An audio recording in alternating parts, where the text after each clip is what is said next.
We've seen how quickly the relationship between India and Canada nosedived over the course of mere 24 hours after Canadian Prime Minister Justin Trudeau cited credible allegations to link India to the murder of the Khalistani separatist leader Hardeep Singh Nijjar. Over the past number of weeks, Canadian security agencies have been actively pursuing credible allegations of a potential link between agents of the Government of India and the killing of a Canadian citizen, Hardeep Singh Nijjar.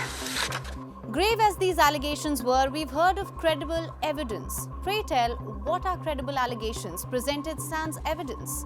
Well, that's what's left everyone scratching their heads, not just in India, but also within Canada. The frivolous manner in which Trudeau made these accusations, it's not just soured India-Canada ties, but perhaps one of the more dire consequences of this has been the impact that this has had on the Indian diaspora in Canada. India's stance is firm. It has called these allegations absurd and motivated. As the rift between the two deepens, tit-for-tat diplomacy continues. The Indian diaspora in Canada is especially on edge.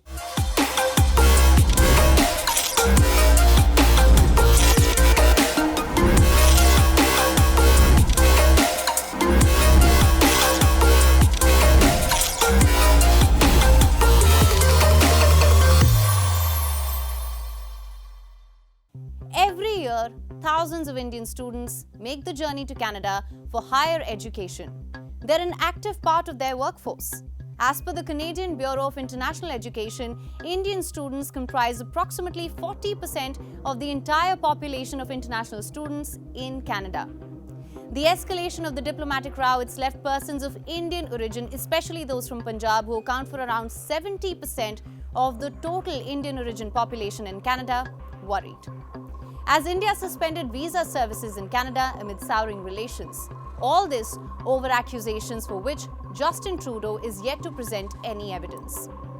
Canada continues to harbour Khalistani terrorists. Emboldened separatists are now issuing threats to the Indo-Canadian Hindus. Six for Justice Chief Guru Patwant Singh Pannu issued threats against Indo-Canadian Hindus, asking them to leave Canada and go back to India. India issued an advisory for Indian nationals and those travelling to Canada. It mentioned that in view of the growing anti-India activities and politically condoned hate crimes and criminal violence in Canada, they need to be cautious. Such has been the impact of these so-called credible allegations. Even on the sidelines of the UNGA, Trudeau reiterated that there are credible reasons to believe that Indian agents were involved in the killing of Hardeep Singh Nijjar. First, he cited credible allegations, now credible reasons, but still no credible evidence. And once again, in a weak effort to soften his stance, he also underlined India's growing importance on the world stage and pointed that Canada wants to continue working with India and is not looking to provoke the country. As I've said, India and the government of India needs to take this matter with the utmost seriousness. We are doing that. We are not looking to provoke or escalate.